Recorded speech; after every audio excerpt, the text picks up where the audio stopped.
And welcome all to the Musicians Talk Show podcast, episode number 1. I am one of your hosts, Dallas DeWhite. That's right, and I'm Matt Tolley. Yes, sir. Yes, sir.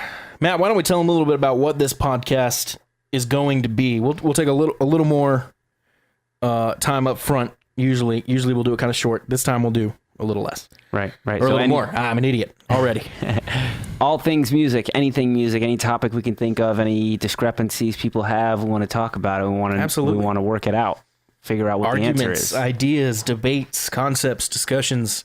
Opinions. Exactly. Mostly opinions. Musicians discuss all things music. That's the tagline of our podcast. And we hope to live up to that with things like album reviews, music news, solo of the week, cool stuff like that. Right. We're going to be having some guests on the show. Some awesome guests. Yep. And then sometimes we're just going to Should we tell them who we got coming up? Anything? Little teasers? Nah. All right, we'll surprise them.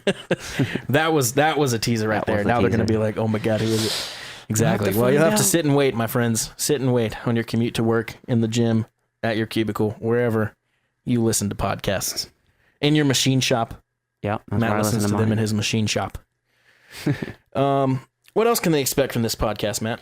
Well, hopefully we bring some new insightful thoughts about music and the scene, and hopefully any musician can attach themselves to it and feel that maybe we're all in this together and find some answers. Absolutely. And I would be remiss if I didn't mention that Matt Tolley and I are the two guitar players in the rock band The LA Maybe. That's right. And we will be bringing that up from time to time, and maybe even sharing some music with you guys. So you'll be learning a little bit more about us as we go on. Yeah. And we hope to hear from you guys too. So be sure to write into the email, musicianstalkshow@gmail.com. Be sure to follow us on Instagram. Matt will be keeping up with that. That's at Musicians Talk Show. And then, just be sure to rate, review, subscribe to the show on iTunes, Stitcher, Google Play, wherever you listen to podcasts. We want to continue to bring you guys the best content we possibly can. So yeah. With that being said, let me say a little bit about this episode. It is now 2018, but the episode you're about to hear was recorded in 2014 with one of my old best friends, childhood best friends, Daniel Kyer. He committed suicide in 2016 or 15, one of which it's been a while. So we wanted to, kind of out of respect to that, put this episode up here for you guys. He's an awesome dude. He was an insane guitar player, and he saw a lot of success with YouTube towards the end of his life too, where he had a partnership with his buddy Ryan, and actually my buddy Ryan too. We were old friends, and they had a channel called Cyndago, had hundreds of thousands of subscribers, and they moved out to LA and did all that stuff. So we get into a little bit of that and a little bit of this after. It's been a while. I mean, I haven't listened to it, so yeah. I'm pretty sure we get into all that stuff. Anyway, here is episode 1 of the Musicians Talk Show podcast. I hope you enjoy it as much as I did all those years ago. So first I wanted to say thanks for being the first guest on what I hope will become many guests. So thanks a lot for taking some time out of your evening and talking to me. Thank you so much for having me on. It's a pleasure. It's my pleasure. So without any further ado, let's get started. One of the things a lot of musicians talk about and try to get more of is creativity. And I have to say, without, beyond any shadow of a doubt, you're probably the most creative person I've ever met. So I want to kind of get inside your head, so to speak, and see what makes you tick. Where do you get your creativity from? And do you think that's something musicians or anyone in general can learn, or you have to be born with it? Or what are your thoughts on this?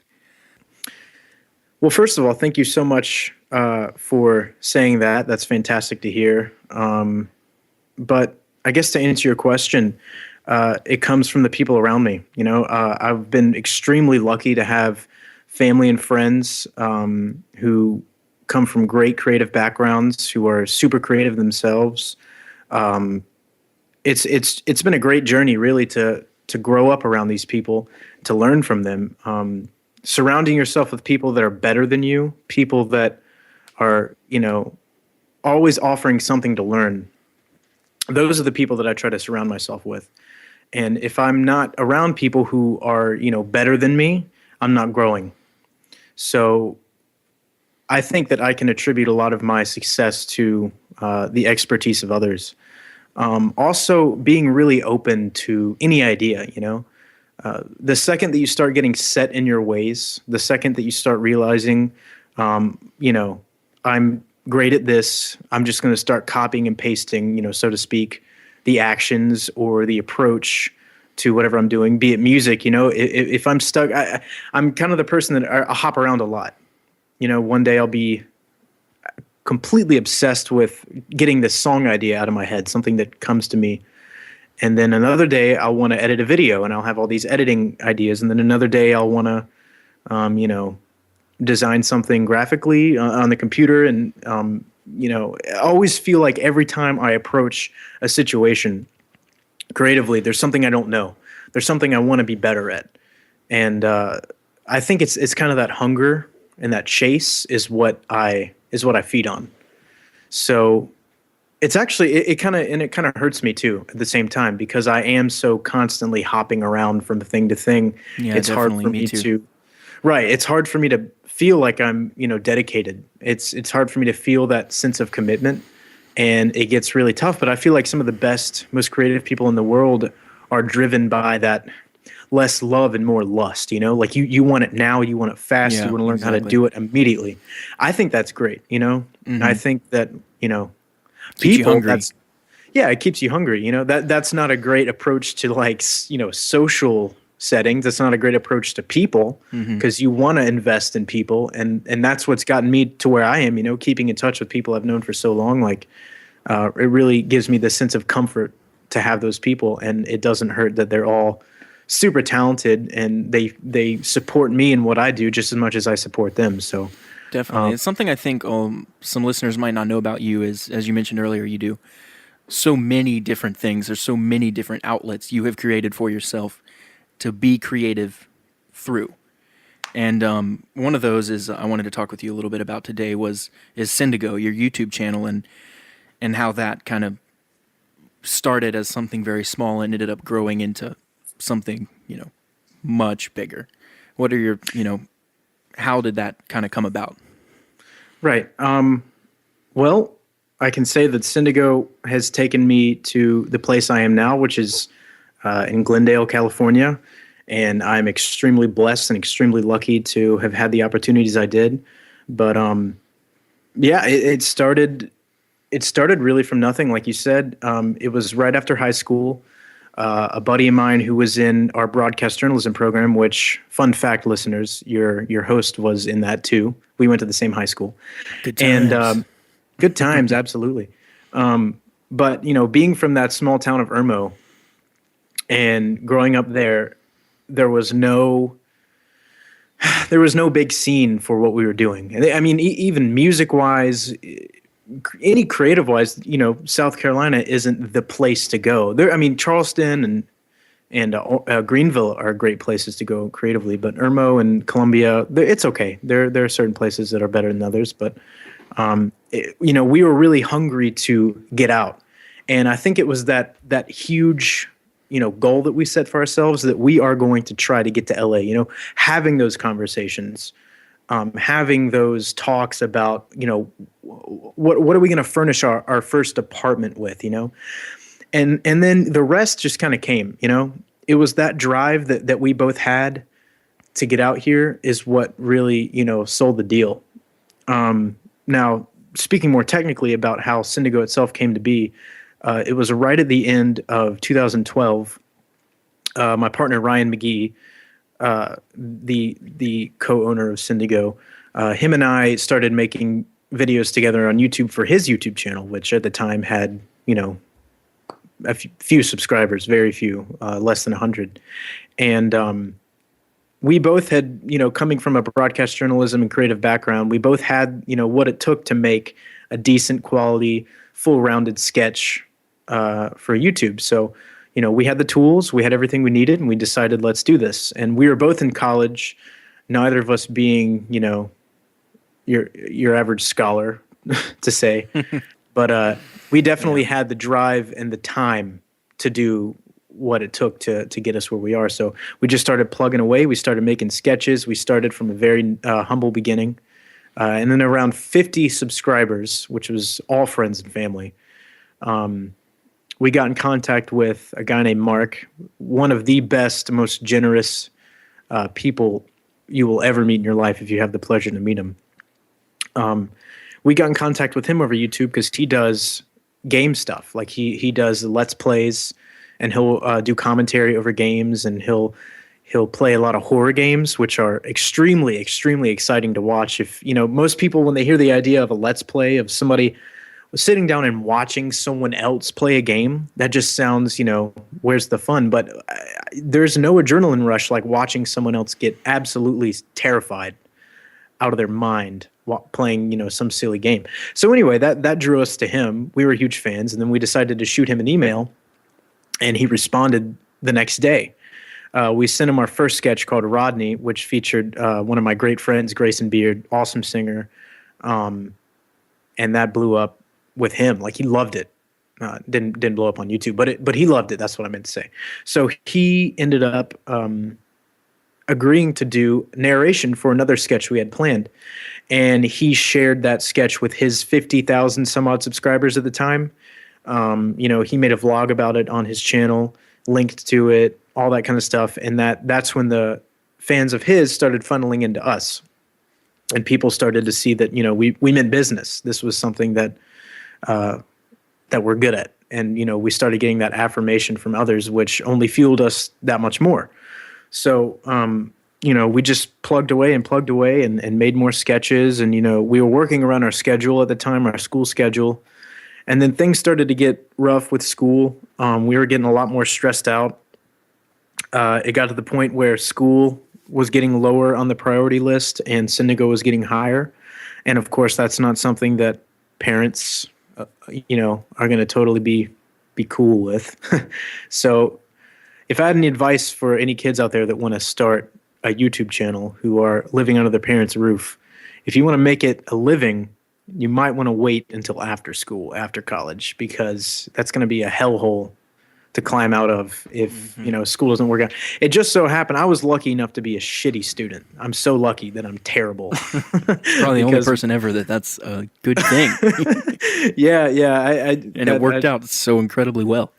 Yeah, it did. So, yeah, I'm really lucky. I hope nobody actually believes me when I say that, like, that it's a good thing. But which is not to say, too many people, I think, put a lot of pressure on academia, and you're incredibly smart, incredibly talented, incredibly creative, and and good looking, and so good looking too. It's just you are the full package. No, but you have all these pros, I guess you could say, and the fact that you kind of, I guess, stopped going to school and stuff never took away from that in any way. So it actually helped you, like we just said. So I think that's pretty interesting to think about. That some people can take a different path than others, and it's not necessarily a necessity in our modern culture. College has become such a necessity, and societal pressure and all that stuff. And I think it's really interesting, and I love hearing success stories about people that don't go to college. You hear about Bill Gates and other people like that reach success through different means, and it's such an inspiration. Yeah, absolutely, man. And I'm glad I can be that voice because, when I was in school and I was struggling and I was looking up to people who, had a similar story, like, those were the people that I really wanted to listen to. Those are the people that I really chased because I just knew, even from a young age, that school and I just didn't fly. And that sucks because there are a lot of times, and, don't get me wrong, there are plenty of times when I really wish I had had a university experience.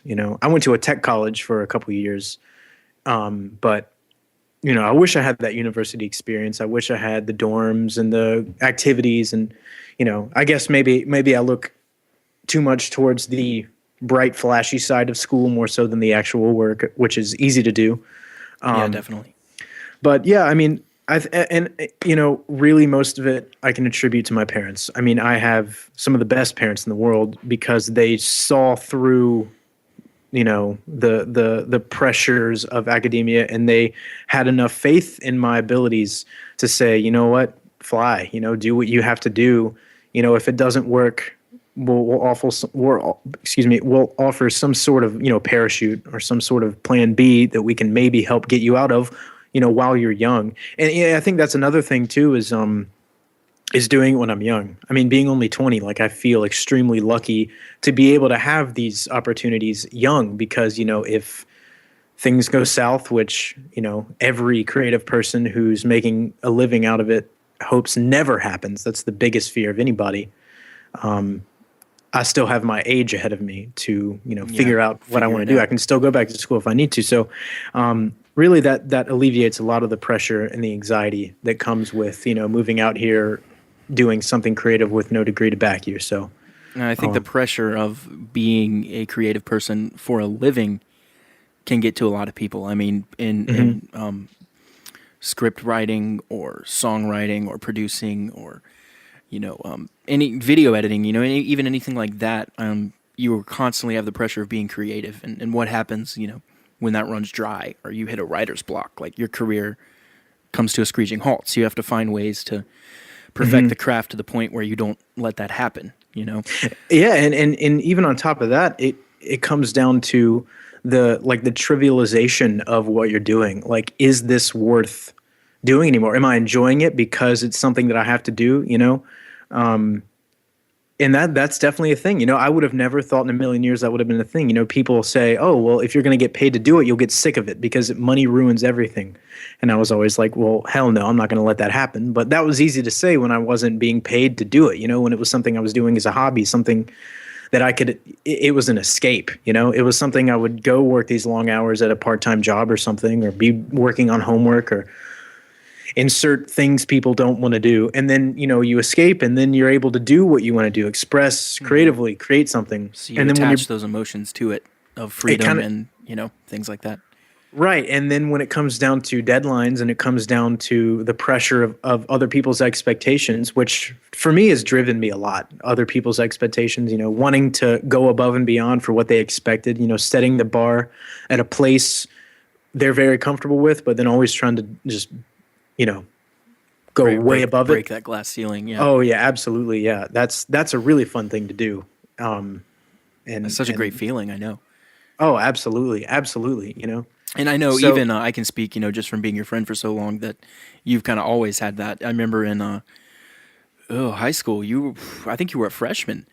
You had I remember this distinctly. You had some sort of radio project you had to do where you had to fake like a podcast similar to what we're doing now, and everybody did the cheesiest, dumbest stuff, and you had the most like amazing, over the top, ridiculous, medieval themed type history project you did or whatever, and you did all the voices and wrote a bunch of music and put it on it. Like, you went so above and beyond, and other kids were like, throwing a PowerPoint on or something. And I actually got to sit in and listen to that and see everybody's reactions, and it was so funny to see, everybody, kind of sat back with that look on their face, like, whoa, like, and that's a good example of you just shattering that glass ceiling. Yeah, which I know you've done so many times since then as well. Oh, well, thank you so much. Yeah, it's a great feeling. It's really fun. It's a way to get an adrenaline rush out of making music, because really what it comes down to is when I'm creating something, I love creating for others because, what else can I do but offer the best of me to somebody, I want to die knowing that I've left something behind. And of course, it sounds really stupid to say that when I'm talking about, like a small song or something I've made for somebody, but you never know what it is that makes somebody feel better in a bad time. The lowest I've ever been, at the lowest I've ever been, there's been something creative or something cool that somebody said, be it like a song I've heard or a video I've watched or something that's brought me out of it. And time again, I've seen, fans of cyndago and stuff, comment and say, I was really, feeling down today, but I saw this video and it made me feel a lot better. And that enough really drives me and gets me out of creative ruts. I know you. I've always known you as a musician, and then you kind of transferred over to the video world, which you have also always been good at. And I remember we both growing up kind of did both. We wanted to do the music and we wanted to make the music videos, and we kind of wanted to be a one-stop shop for everything creative. How was it transitioning from music into cyndago being more of a full-time thing for you, which means music kind of takes a back burner, which I know has always been probably your primary passion? Mm-hmm. really, I've tried as hard as I can to mesh the two with making music videos and writing original songs, producing them as much as I could, and then making a video. So really, honestly, it hasn't changed too much. Most of what I do musically, even to this day, is pretty much all me. And it's something I'm trying to get out of, especially now that I've moved out to Los Angeles. I'm going to network as much as I can. And, I've actually just started hooking up with a few musicians not too far away and jamming, which feels great. It's been a long time since I've actually sat down and jammed with other really talented musicians and bouncing ideas between us, which is great. It's something I definitely missed. So before cyndago, most of the music I was making was just me and my computer, like you and I started with a simple pod farm setup and like one of the cheapest DAWs you could come across. the guitar port and Mixcraft. The guitar port and Mixcraft. And Riffworks too. Should sponsor the talk show here. It gets a nice little plug in the middle. They should. Yeah. Oh, I Great you can software. you can say what you want about Mixcraft, but man, I've made some of the best work I've ever done in Mixcraft. I know. So, and actually, that little thing you did for school we were talking about earlier, you did in Mixcraft. I remember you showed me the file. Endless hours of entertainment. I actually saw a Mixcraft ad the other day. They just released a new one. What are they on, 6 or 7 now? should be 7, I would assume. I saw that ad. I thought that was pretty good. Brought back a lot of memories. I haven't used that in so long. Oh, Mixcraft it's so great though. It's such a perfect learning tool. Oh, it's perfect, because so many times I'd said to myself like, man, I wish I could afford Pro Tools. I wish I could get my hands on Pro Tools. It's the studio standard. But, Mixcraft is such a perfect program for anybody at a beginner level to just dive right in because everything's right there. Yeah. You don't need the complicated stuff that Pro Tools has immediately. So if you're starting out, Mixcraft is an excellent choice. One of the funniest things I remember about us using Mixcraft is how absurdly complicated we used to make our signal flows or our signal paths. We would run. It took us forever to figure out you could just record straight into Mixcraft. It took us forever to figure that out. For the longest time, we recorded on what was that? What was that Line 6 software called that came with the guitar? Riff Tracker. Riffworks, Riff Tracker, something like that. We would record entire songs in that, and they were looped awkwardly, so they were never like perfect. And then we would export them, and then import them. That's right. And it was absurd. And then one day, I think you figured out you could just record straight in there. Like, why would? Yeah. That was awesome. I loved that software and Audacity too. I think every person who's ever picked up a microphone has used Audacity. Well, that's not true. Everyone who's tried to record music has dealt with Audacity, which still holds up. I've used it every once in a while for quick trims or anything I need. Too. Dealing with OGG files or anything like that. Yeah. Is there another program that can open OGG files? I think that's the only one. Or the only one that I found. I Googled how to open them and it said use Audacity. I was like, okay. Yeah, no, I don't think so. Actually, just the other day, I was doing a compilation for Mark, and they had the game that he was playing was called Five Nights at Freddy's, and the Wikia for Five Nights at Freddy's has all the sound effects isolated right there, but they're all OGG files. Nice. Oh, it was wonderful because we did a sketch too, and I had to use some of the sound effects from the game, so it was perfect. Like I was so happy about that. Cut my work time down so much from having to actually isolate the sounds. Don't have to recreate them. Yeah, it's like when you're photoshopping a picture of a bunch of things and you look up one of the things and it's like and you just search PNG and it's there already perfectly. Transparent background, dude. Perfectly cut out. Nothing better than that. Nothing better than that. I spend a lot of my time cutting things out of backgrounds. Oh yeah, dude. I think that's really what Photoshop's for. Everyone can say it's for like beautiful poster editing manipulations. No, background cutter outer. Cutting shit out. That's what it should be called. Yeah, Photoshop 5.0. No, they're further along than 5. Yeah, dude, get with the times. Dude. I know, right? Let's get some upgrades in here. I speaking of Audacity, the other day I stumbled across a huge zip file of multi-tracks, and they were in OGG Vorbis format. So I didn't know what to do with them, so I Googled what to do with them, and it turns out you can import them into Audacity. And then Audacity of all things, like it didn't say, there was no other way for me to do it, I don't think, at least that I know right now. and you can import them as multi-tracks, you import the Ogg Vorbis and then you can export them as multi-tracks. So I ended up getting, like, for example, the Tool song Schism, and I was able to export the vocals and the guitars and the bass and the drums, and then I dragged them to Pro Tools, and I was able to like make my own mix of that song. Wow. That was and there's hundreds of songs like that in this zip file. I don't know where I found it, but some back hole of the internet. But it's really interesting to be able to examine songs and hear, you know, Maynard from Tool singing isolated in your headphones, and you can really feel like you're in the room. So yeah. Thank you, Audacity and Google Multitracks for endless hours of fun. Yeah, and whoever decided to take the time to export all those and put them in one zip file. If you're listening, sir or ma'am, salute. Yeah, dude, you gotta be gender conscious here, man. I know. It's 2015. What are you doing? You ever heard of Tumblr? Come on. Keep it equal, people. Dude, that sounded really good. That's the talk show slogan right there. First, that rolled right out of your mouth. Right, I can't believe I didn't mess it up. So back to your cyndago stuff. I know it's a little off topic from music, but we're bringing it around. I really, just want to talk to you about everything here, So it doesn't really It's matter. a winding road. It's a winding stop road. Okay. I'm just kidding.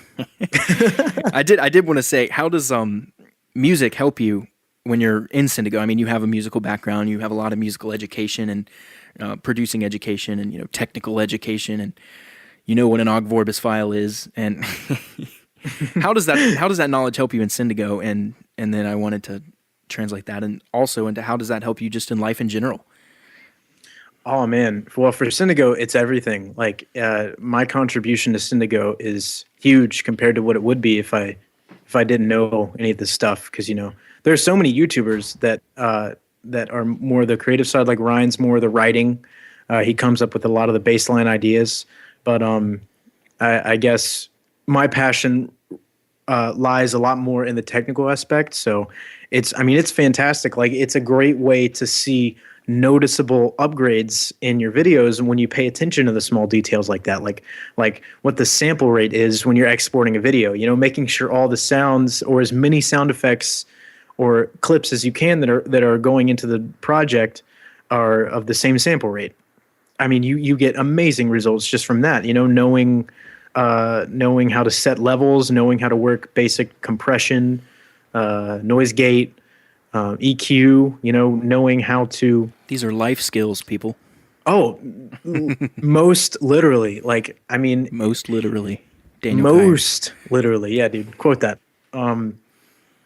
So, yeah, no, absolutely. It comes in handy so often. It's really, really nice to have that skill. And also, there's been a lot of people who make YouTube videos too and have, messaged Cyndago or messaged me personally and have asked me simple questions like how to make their mix better and how to do stuff like that. So it's a growing fad to be, attentive to audio. Yeah. And I heard it early on in making videos that audio is 50% of a movie or TV show or whatever movie format. Audio is absolutely 50%. Exactly. I was hearing that as well. It might even be more because I was reading interviews with some famous film composers, and they said if most people don't get these options, but if you ever get the chance to see a movie without the music, sound effects, are just as important, but the music as well. If you get a chance to see a movie without the music, the serious parts end up being really funny because the music isn't there to tell you what to feel, Right. So it just looks awkward and it's too real. So the music gives it that surreal feeling that we go to the movies to experience. Yeah, I mean, music predated any sounds in movies. I mean, it was always silent movies with music. So that just goes to show you the importance of music. But yeah, I mean, I guess I've kind of been dancing around the actual music part of it.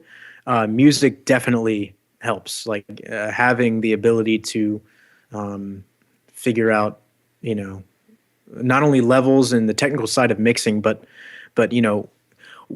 okay, here's a great example. So to reference this video I just did with Mark again, basically that the 5 Days at Freddy video? 5 Nights at Freddy's. 5 Nights at Freddy's. See how smart I am. Yeah, well, I 5 think Days that's at pretty Freddy's would obvious not now. be nearly as scary. It really wouldn't. I kind of want to see that game now.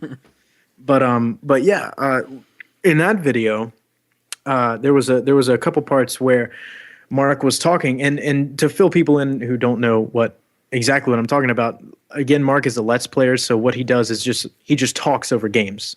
He records himself, he records his face, puts himself in the top corner not to get in the way of the gameplay, and then he'll screen cap the gameplay and then upload that as one video, and you can hear his voice nice, crystal clear. So he's talking, and that's just it. It's a voice in the game. But there was like a couple parts where he started like, half singing a song in reaction to something. Like there was a part where he was getting annoyed with a character. And by the way, this game series is extremely, extremely high adrenaline, very scary. So he's always just like, like freaking out the whole time. So that gives some great reactions for us to edit. So for instance, there's this one part where one of the characters in the game was sneaking up on him and he was annoying him. So he started singing Cotton Eye Joe. But he put his own spin on it, and he was like, where did he come from? Where did he go? Where did he come from? Cotton Eye Joe, I don't have time for you. Get the fuck out my face. Like, he was just like, it was funny. It was really funny. So he was saying that, and I was like, oh, man, I know how I can take this reaction, compilation to the next level. I'm going to go find a royalty-free country beat and put it behind him, and then cut up his dialogue and somehow piecemeal it together to where it's on a set tempo, because obviously there's no way he's going to do that on tempo when he's that stressed out, and he doesn't care. He's not doing that for the musicality of it. He's just doing it to make a joke. Singing that perfectly on tempo to a random royalty-free country beat are slim to none. Slim to none, but I swear to God, there'd be so many audio editors out there that would love somebody to actually, whenever they make references like that, to always do it on beat. Yep, get that click track. That'd be great. Exactly. And that requires an innate ability to know the tempo of every song you're going to reference. Yeah, dude. You just got to always reference dance tracks at 128. Yeah, that's there it. you go. You're very limited to your rap references. beats at 80. Yeah, exactly. So yeah, that was a great time when it came into play, because that offered a whole new dimension to the video, and it was something that completely blindsided the viewer, because it's nothing they've ever seen in any of his videos like that. Mm-hmm. So you add benefit to, somebody sees a compilation and they think, oh, I've seen all these. If they're an avid, viewer. Yeah, right. I've seen all this. What is the benefit of watching a compilation? And you're adding that extra value to it. And again, coming back to creativity, that's you taking something that some other editor may or may not just be like, okay, that's fine, that's funny, and taking it a step further. Right. Yeah. So, it was great. And also, having Ryan there too, because we split the editing right down the middle. The series itself, the game has 3 parts, and like Ryan took the first part, made highlights. I took the second game, made highlights, and then we split the third game almost down the middle. So what we had to do was subtitle it. So we did, the individual words. We animated them as he was saying them. Shook the words. If he was saying something with a lot of excitement, mixed in like little funny animations that would pop up from time to time if he was saying something funny. And that takes a lot of attention to detail to do that kind of stuff. So it was, it's great because it's our way of personifying what he's saying with words, and more than just the words popping up, they're moving, they're flying by. They're, like I said, personifying. Like he says the word fast, and I have the word fast, like vroom, like fly by really fast. Fast. Good job. So yeah, dude, it's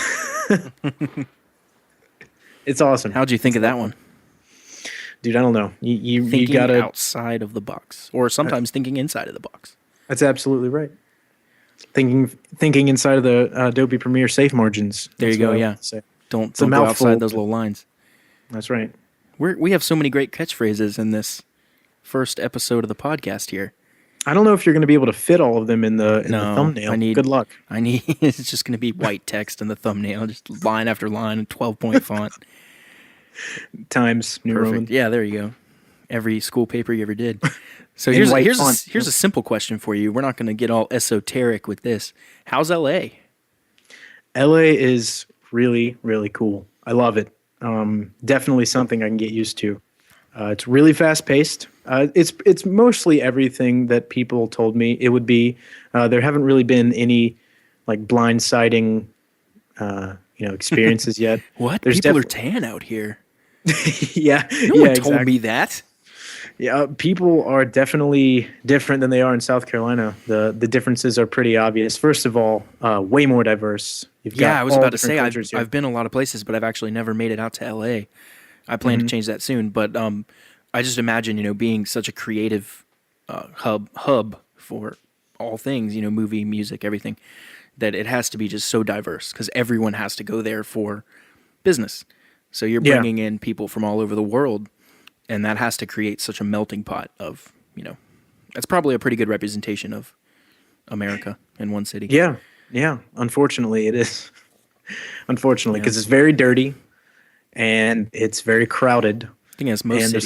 there's a lot of arguments to be had in the streets. But let me tell you, if there's one thing that I can say about LA that no one can disagree with, it's how good and diverse the food is. I mean, you've got great food from Olive everywhere. Garden. Dude, Outback, Applebee's. You guys have a Chick-fil-A yet? We do. I haven't had it yet, but I don't even think it's that close. I read an where article. we are. I think the first one opened out there just in the past year or so. No kidding. I need to go pay that a visit. I read the right, best articles. dude. You must, dude. I don't know BuzzFeed where I is find great. these things. Clickhole. Clickhole is the best. Oh my god. Yeah, right down the street from me is it's a nice, like, right at the bottom of our building. Next door is a sushi place. Next to that is a Hawaiian barbecue. Right across the street is a Mediterranean Greek place. There's like tons and tons of food everywhere. Oh, it's so nice. It's terrible on my wallet and general health, but who needs that when I'm just sitting behind a computer all day? I know, definitely. Just I'm entering a goddamn beauty pageant here. I'm just keep editing audio. Nobody sees the editor. Well, actually, in your case, exactly. they definitely do see the editor. You're Yeah. also a pretty prolific actor Well, in the cyndago videos, at least. yeah, everything else I suck. There's only 2 of you, so I mean, That's who else? true. It's just Brian all the time. Like that wouldn't work, or just you all the time wouldn't work either. No, that there would definitely be some arguments to be had. But for any listeners, by the way, please go check out Cyndago. They have the funniest videos. And by the way, I realized I haven't spelled this for you. It's a Cyndago, Cyndago. So don't misspell it. You'll come across something weird. Their videos are just hysterical. My personal favorite is The Mormons. So when you get a chance, go find that and enjoy it. It's short and hilarious. New word, hilarious. It's funnier than hilarious. So you've also done or were you going to say something? No, Just commenting just on my commenting on that stupidity? word. It's Okay, funny. cool. Gotcha. Thank you. Let's draw more attention to it. No. So you've actually done, going back to music here, a lot of producing. And even in as early as high school, I remember you were producing friends and bands and stuff. And you've kind of always had that producer's gene, I guess you could say, where you are able to take other people's ideas and make them exponentially better and add your own twists and turns to the ideas that it always ends up being better, which is a producer's job. So is that a career path you want to find yourself going down, or would you rather stick more in video? Or Yeah. My long-term goals are to own a studio and do everything from recording music to recording voice actors to doing Foley, anything really. And that's kind of a wide scope, and it's hard to really pinpoint exactly how it's going to turn out because I'm so early in the game right now. But I've dreamed big before, and it's gotten me here. So why not do it again? paid off. Never dream small. I mean, it's a dream. Yeah, exactly. Let it Make let it as big as you be want, big. and then reach for it. And even if you Yeah. fall short, you're reaching so ridiculously far that you'll still be further than most people. Yeah, absolutely. Metaphors. Dude, these metaphors are fantastic right now. Yeah, I would definitely see myself as a producer of some sort. I love creative control. I'm an absolute hog when it comes to creativity. I love to And have I as don't much think as I anyone's can. blaming you for that, by the way. It always is phenomenal. Oh, well, thank you, man. Thank you so much. And I say that mostly jokingly, of course, but I mean, it is fantastic to also work with other people. I mean, I am invested in a project right now, which is Cyndago, with one of my best friends. So, I mean, we're always bouncing funny ideas off of each other. We're always getting each other's opinion or approval on certain things. So it's fantastic to have that constant criticism. And, so therein lies the fact that I don't always have creative control. And that's great. It fuels me. It gives me a chance to question what I'm doing and learn where I can grow or learn the next move I need to take when it comes to learning. And so producing is a thing I want to do. Absolutely, professionally. I would love to do that. I would love to produce bands again. That's something that I think I would be able to do better than anything else when it comes down to it. Yeah, so I mean, you said, again, could you speak on any of the past times you've stepped into that role? Yeah, I produced a couple of bands in high school. As you said, I produced two metal bands. One was kind of like a this is going to be fun because we're going to get in the genre naming. Let's break it down. Progressive jazzcore. Is that a thing yet? No, it well, will now be. it is. As of the airing of this podcast, it will be. The outro of this first episode has to be progressive jazzcore. Fusion Yep. face. I don't know. We'll make up something. Sounds good. Yeah, I mean that sounds like every other genre I've ever heard. So honestly, to get on a quick tangent here, I have always been of the opinion that all of the genre differentiations are a little ridiculous. I think it's important to distinguish to a point. But in my iTunes playlist, I'm pretty picky about how my stuff's laid out, and they are very general. Jazz, classical, rock, metal. Metal is such a wide range in my library. And then pop, and I think I have an R&B. I think that's it. And any music I put in there has to be in one of those categories. I just think it's so funny. Like I think it's so funny. Yeah, I'm the same way. I like to make sure I have it all organized very well. But I'm not the kind of person that would step in when somebody's saying that, oh, you got that wrong. Like I see it like this. Like if you're a wine connoisseur, you're going to have a very, extensive knowledge of types of wine, where it comes from, the country, like the country of origin, the color, the taste, et cetera, et cetera. I am not a wine connoisseur, so I don't even know all the attributes of wine. But if you were somebody who loved wine enough, you'd know all that stuff. And it's important to know because when you get into that field and you have conversations with other wine connoisseurs, you're gonna be able to flare that knowledge a little bit. And that's how it's no different than people with metal specifically, except why do people take themselves so damn seriously when it comes to fucking metal? Come on, dude. It's the only genre I've seen that does that, really. Maybe rap to a point, but that's more of a solitary thing, and metal is more of a clicky thing, It's like being in high school all over again. Yeah, it's ridiculous. It's laughable. And, I mean, it's something that I think everybody who's had any sort of, play in the metal scene definitely has had to overcome, and it literally got to the point where I just couldn't deal with it anymore.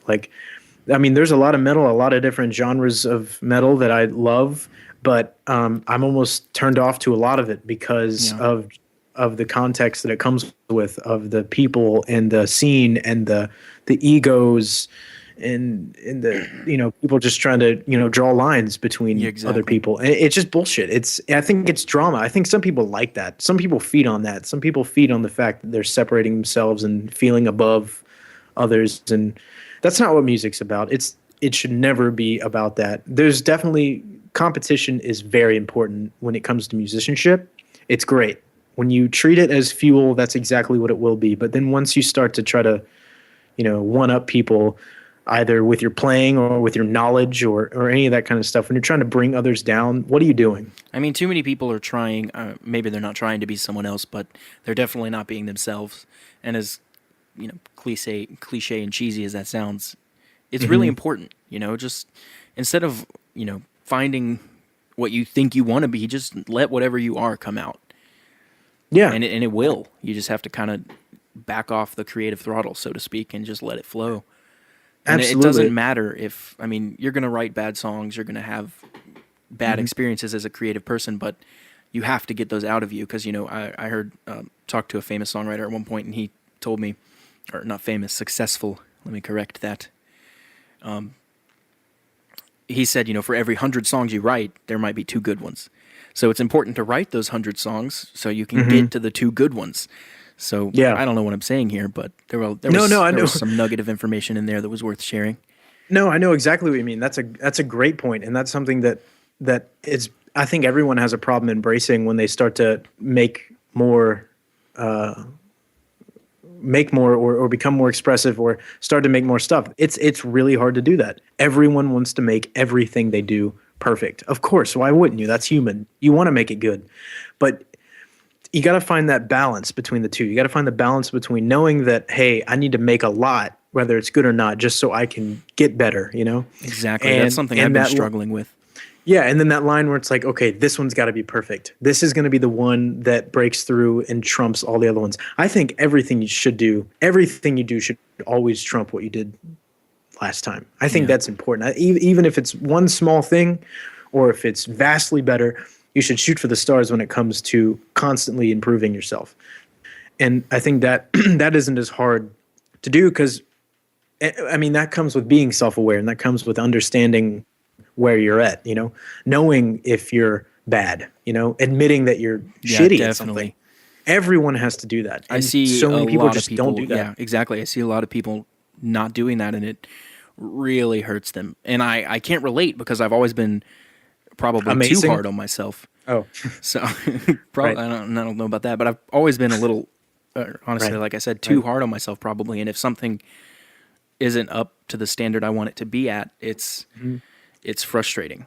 And to get personal for a second, have been on a huge writer's block for probably 2 years now. I haven't been able to write lyrics. I've been able to write a lot of music, but lyrics have just escaped me. I used to be a really prolific songwriter, fill up notebooks, all kinds of stuff. For whatever reason, that just totally stopped. So I've been doing a lot of research on writer's block, and the general consensus among a lot of successful songwriters is just write. You know, it's not going to be good. It's going to suck, but you have to get it out. You have to write about, you know, the coffee you had this morning. No one's going to hear that. That's not a radio hit. You're not going to write a radio hit with that. But you need to get that out of you. You need to get the pen writing, so to speak. That's not so to speak. That is very literal. Get the pen writing. Yeah. Yeah. I think something that's really helped me with writer's block is the fact that I've been making these funny videos.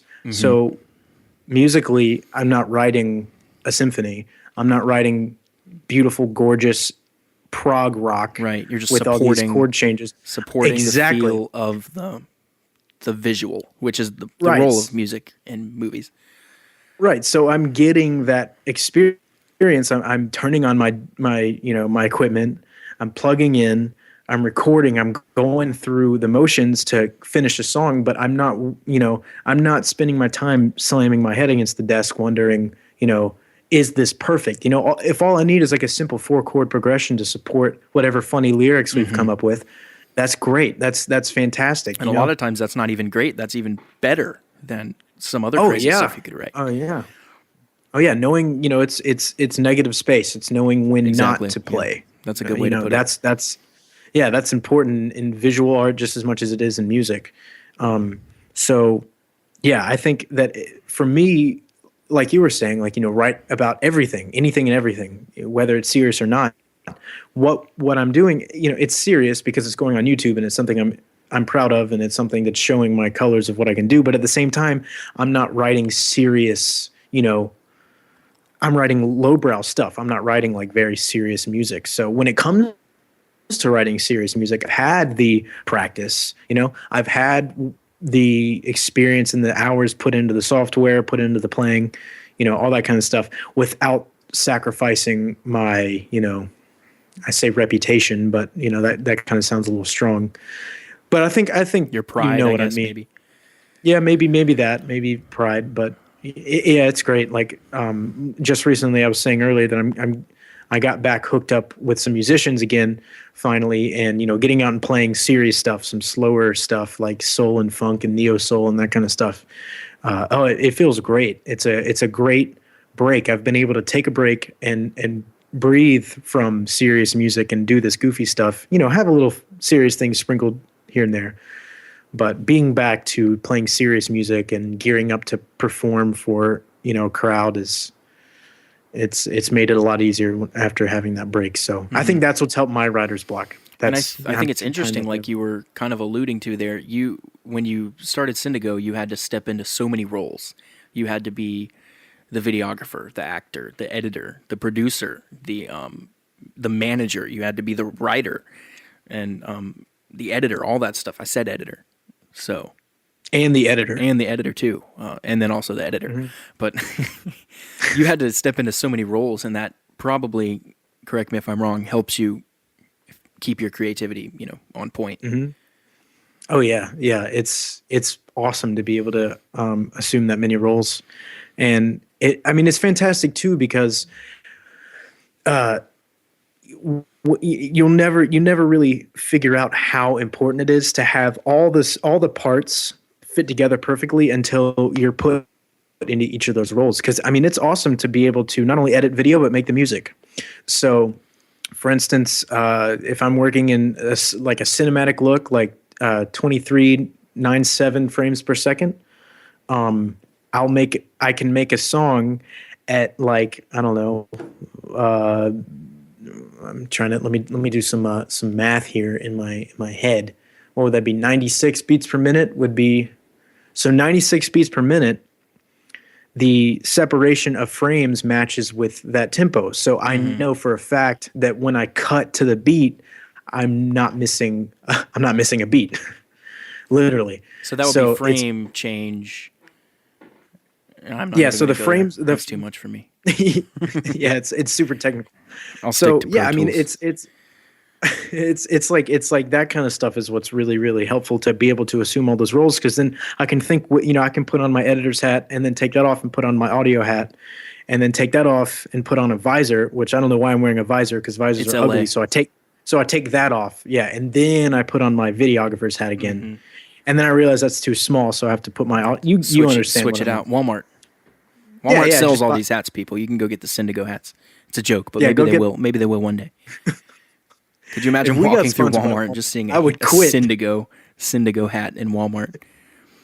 The day Cyndago's in Walmart is the day I quit my job, because I don't need any more money. Retire. You're done. You made the money. I'll just go buy your Cyndago hats for you and just live off the royalty. Thank you. No problem. I'm holding you to that, dude. I'm holding you to that. So let's go off track a little bit again, because it's just fun. I wanted to talk with you a little bit about comedy. That's something you and I have always had a lot in common, but comedy is something we both shared and in a way developed together growing up. And for you, it's worked out. For me, I'm a guitar player. We'll leave it at that. But for you, comedy has been such an outlet, I guess you could say. And so many people laugh at the things you come up with, and it's fun to watch, really, because I also laugh because we have such a similar sense of humor. I love watching the stuff you and Ryan come up with. Yeah. Oh, dude. It's actually funny because just the other day I said something with some kind of mannerism, and Ryan turned towards me and he was like, "You sounded like Dallas when you said that." I swear to God, that happened. So that did not become a sketch.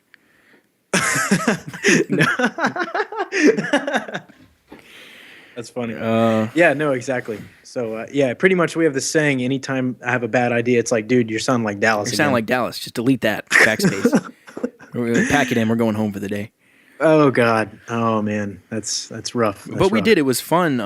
I've known you a long time, and we both started as probably just not funny kids. Yeah, and we've grown up into not funny adults. So. Even less funny adults.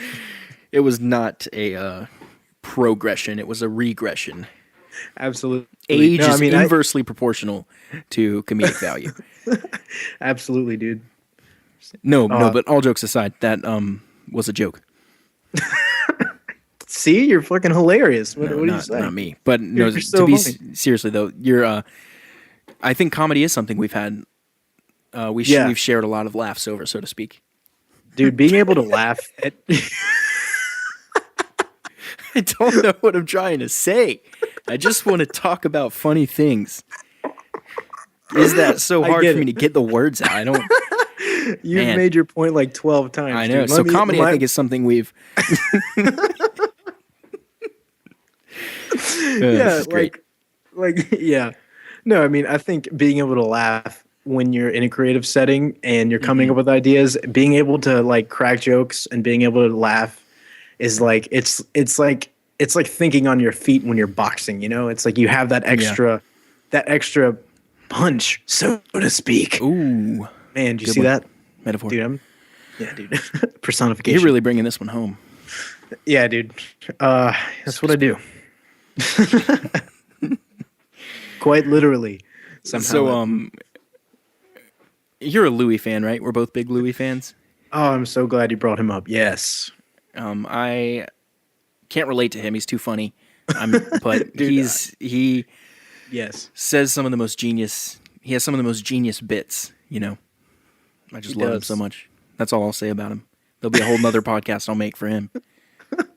Dude, if you interview Louis C.K., I'm going to be so pissed. It's yeah, okay. I'll give him a call. Get him on the musical podcast, and The musical talk show. Louis is like, don't tell him it's about music, and then get him on there and tell him it's called the musicians talk show. That'll be hard to sneak by him. He's not dumb. Maybe, I don't know. So let's talk about gear. That's another thing. Gear. We have all this stuff in common, you know, and actually I think it's worth pointing out all of the technical chit chat we were having before this started and how we got this to work, with me being in South Carolina and you being in LA. It's magic. That's how it works. It is, yeah, and a few different cables. Yeah. Couple coax, Ethernet. Definitely no coax, but PNG definitely cables. a couple XLRs. Yep. Some Mogami, or are we rocking some Mogami cables right now? Yeah, I do have a on couple your of end? Mogamis I'm looking at. Damn. Good stuff. Mogami gets a plug. Sponsor me, please. Dude, if Mogami sponsored you, you're going to send me free cables. Ooh, they're 'Cause not even going to send me free cables. They're just going to send me stickers. That's true. That's So true. what is the one piece of gear? And I know gear lust changes, you know, by the minute sometimes, but Yeah. what is the one piece you want at this moment in time? And you're speaking in a Neumann mic, so you can't say that. It's too nice. Jealous. Yeah, that's true. The one piece of gear. Well, just today, I was doing some Stratocaster research. So I'm thinking about investing in a new guitar, but that's less gear and that's more like, you know, instruments. So I guess gear, you sold me on the Kemper. I have to get a Kemper. Man, they're really, really great. I can't speak highly enough about it. I'm the kind of guy that buys a lot of stuff and then ends up selling it for less money. So I just lose money all the time. But the Kemper I bought, and I've had it for over a year now, which is a long time for me in gear. Gear lasts, 6 months is a long time for me. Because I, for whatever reason, I just don't like it, or, you know, whatever. Maybe I need to try stuff out more. Maybe that's the lesson here. But the Kemper's worth every penny for sure. Oh yeah, I need to get that so bad, because you can only be a serious musician and own Pod Farm for a certain amount of time. At a certain and then point. it kind of ends. But I mean, Pod Farm does the trick. But yeah, And there's some other need- alternatives to that. I really am partial to Guitar Rig, which you also mentioned you were using some. Yeah, I've used that before, and I mean, right now I am operating from such a small space, just purely bedroom right now. I do have access to a studio, but it's for video. The acoustics in there are dog shit, to say it lightly. Good visual acoustics, though. Yeah, good, great visual. The greens bounce perfectly. Visually there's trap no green those, reflection. trap the bass in the corners. That's awesome. Yeah, with a couple lights. Okay, this joke's done. This short, but Yeah, good. I gotta have that. Gotta have that Kemper though, because I mean, recording, you know, by yourself in a bedroom, that's your best bet to getting any kind of tone that's gonna be worth a damn. So Yeah, definitely. I mean, just download, tones that people really spend a lot of time making in a studio with better mics, better space, better pre's, and then all of a sudden you have them. So it's like, and I've profiled amps a few times, and when you A/B them, it's uncanny. I remember a friend was telling me he tried out the Kemper. He bought it for the sole purpose of just debunking it, I guess you could say, because he's a purist. He has a hard time believing in digital technology and things like that to a point. You know, a lot of people prefer the sound of a real amp. So he bought the Kemper. He was going to debunk it. He had a friend blind test it with him. So they profiled an amp and he was A-Bing it. And he was like, see, I told you, I just think it sounds fake. It sounds cheesy. And that was the amp. So the Kemper did such a good job. It tricked even his ears. And he has some of the most finely attuned ears of anyone I know. So, you know, that story is one of the many reasons I decided to get the Kemper. Just listen to it and you'll just immediately want one. Yeah. Oh, I mean, just jamming on it, you know, back with your RGE in South Carolina. I was so impressed, just flipping through all the tones. And but I think right now what's most important is me getting my hands on an all-purpose Strat, because while I'm here, I plan on kind of sticking in the indie alternative to fusion soul blues. Basically everything that a Strat is perfect for. Yeah, core. Speaking of not pigeonholing ourselves in genres. Yeah, exactly. Let's name the most specific genre. No, a lot of people, or a lot of guitarists, not people, can relate to the idea that, I don't know, the kind of guitar you like tends to be split between Les Paul or Strat. And from there, you can kind of go on to Ibanez Super Strats and blah, blah, blah. But when you bring it down to its core, it's, do you prefer a Les Paul or a Strat? You're obviously a Strat guy. Why do you think that is, and what do you think that says about your musical personality? Definitely Stevie Ray Vaughan is the reason why I want a Strat. He is the man. He is the first guitar player I was ever obsessed with at the humble age of 2. And I used good to taste walk for a 2-year-old, by the way. Oh, absolutely, man. I wouldn't say I was eclectic, because I liked Barney and Stevie, so I wasn't didn't have a huge range there. One of those was good. Yeah, Barney. Oh, for sure. But yeah, I used to walk into our local music shop. Used to walk into the local music shop and just absolutely die when I saw that wall of Strats and their shape and the color, and they're just so appealing. I think that they're the most beautiful guitar, and I can directly relate that to my love for Stevie and to my love for also like Eric Clapton and Buddy Guy. My mom used to show me VHS recordings of them all playing live at a super, super young age. So I think there was just some developmental stuff going on there. Issues, you might say. Issues, right. Yeah, not issues. No, definitely not issues. More superpowers. Yeah, that's probably radiation. Yeah. Excuse me. It was being introduced to those guitars at such a young age, all the different colors, and I still love Buddy Guy's guitar. Buddy Guy has the signature Strat with he's a black guitar with white polka dots. The polka dots. It's the goofiest. Love it. Yes, that's the one you should get. I remember you were telling me before this that you were looking into getting the Strat. Yeah, the polka dot Strat. That's the way to go. But yeah, no one will know whose it is. Yeah, it's like getting a PGM and then painting it blue. Yeah, who did that? Dude, I have no idea. I think it was you. Yeah, I'll get back to you on that. Yeah, I'm actually looking at that guitar right now, hating the PGM, hating every part of myself that decided that it would be a good idea to get it altered.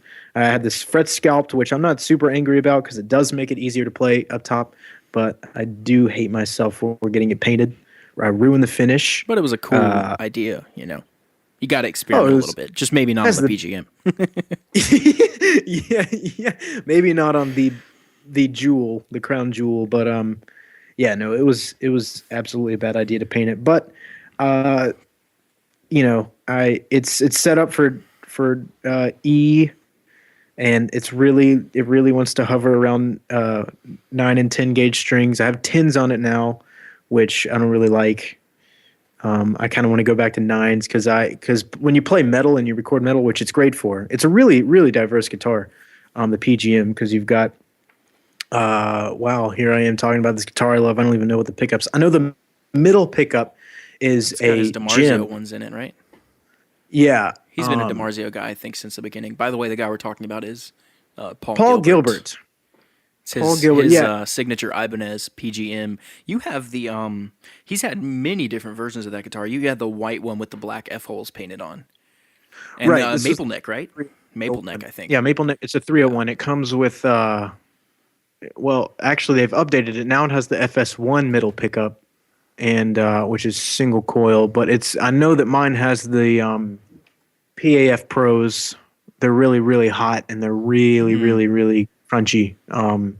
It's got great range though. That gym in the middle makes all the difference when it comes to playing blues. I can get some really, really good Stevie-esque tones. Yeah, I'm sure you get some good Strat tones out of that single coil. Which, by the way, I wanted to say, I don't know if I said this earlier, but the Strat has one of the most iconic tones. Like I can still hear records, and I can be like, "Oh, that's a Strat he's playing." It's just such an iconic sound. It's I don't know. Some guitars you can't really tell. Like you can't listen to a record and be like, "What guitar is he playing?" I don't know, but I could tell you a Strat most of the time. Yeah, and I was just looking at a Strat that a friend of mine referred to me, and I think it might be the one I'm going to sit on and get. I don't know. I might not sit on Probably it. I should think sit I on think it. it's the American. I just pulled it up here on the pewter. Oh, that deluxe. No, it's the American Standard Stratocaster with Schallbacher pickup. So the bridge pickup is a humbucker, but it's designed to not only be noiseless, as most humbuckers are, but it's got a really single coil-ish sound. So you get basically all the love in one. And it's got a really, really, really crisp bottom end for a bridge, for a bridge pickup. So that's always strange to have a really, really bassy and full bridge, but that's something that I've always found missing in the Strats I've owned, which was a couple Mexican Strats. That when I would get to the bridge, it would just be so. I still have rinky-dinky. one of your Strats actually. You do, yeah. Sitting behind me. Oh, I miss that thing. How's it play since it's been set up? It's good. Does it play better than when you got it? Well, it was missing a string, so it's hard to say. And the strings were old, so it's not much to go on. But yeah, I think so. Hope so. Very cool. Yeah, I'm thinking about just gonna go ahead and invest in a new Strat here while I'm here. That's a good investment. Right. Yep, I think. And next is an amp because Awesome. I do have a. Or just get the Kemper with the power rack. That's what you should do. Run it straight into a cab. That's very true. I need something portable though, something small, like something that Like the kind Kemper? of bridges the.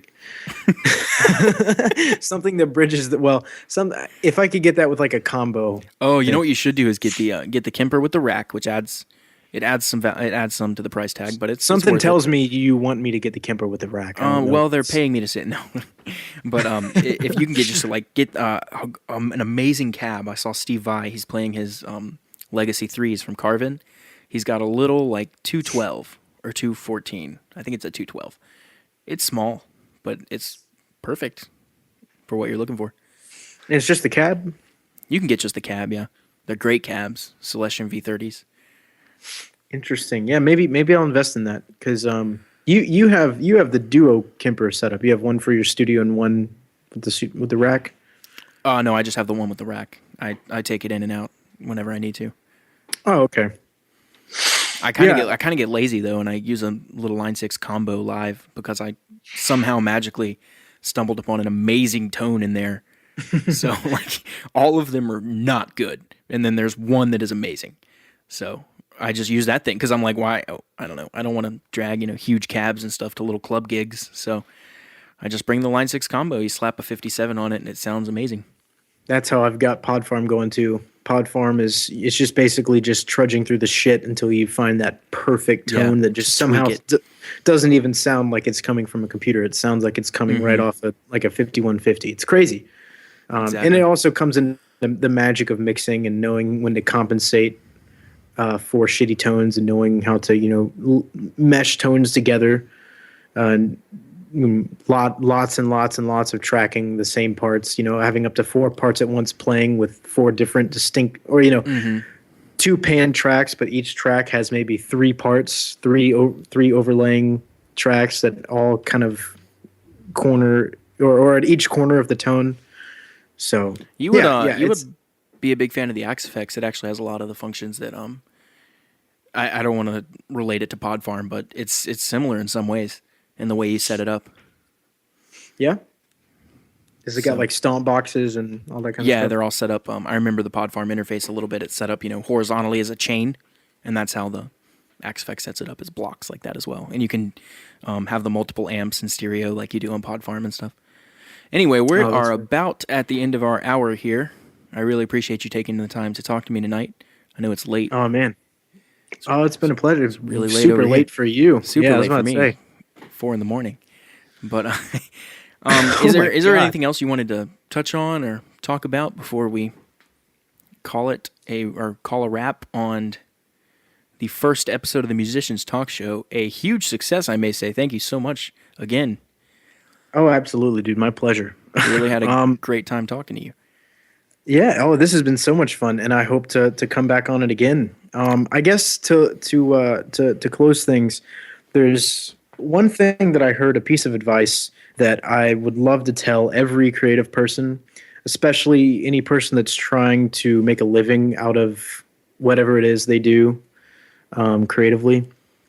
Some of the best advice I heard was, there are jobs out there, lawyers, doctors, servers, basically a job that you would think of that has nothing to do with creativity. Those jobs are out there to keep people alive. Those jobs are out there to save people's lives. Definitely. And they're there to make life possible. And that is extremely important. But jobs like what you and I do, being creative, creating things, Content these generators. jobs, right, content generators, these people have a very special job, and they give people a reason to want to be alive. So I think that's something really important to remember when you're getting down, on yourself, or when you're thinking, I have to give it up. I have to stop. What I'm doing isn't important. I need to do something important. That's such a poisonous thought, because if you are doing exactly what you think you should be doing, if you have a hobby that you want to take to the next level, do the research, humble yourself, be ready to be completely chewed up, but always remember that what you are doing is keeping people alive. You're giving people a reason to want to walk around and talk to people, because you're that bridge between everything. You're the bridge between everything. Just like music supports movies. What is life without music? What is life without art? What is life without any form of expression? So absolutely don't stop whatever you're doing. Chase that, because it's gotten me to great places, and there's no reason why it can't get anyone where they want to go. They just have to stay humble and remember that what they're doing is important. That's an incredibly inspirational quote. Thank you for sharing that. You are once most again, welcome. I want to share with the listeners, please go check out Daniel Kyre's baby, I guess you could say, Cyndago, Cyndago on YouTube. They have, how many subscribers do you have now? It'll make people want to go there even more when they hear how famous you are. Let's see. I actually haven't checked. 30, 40? Yeah, we have about 36 subscribers.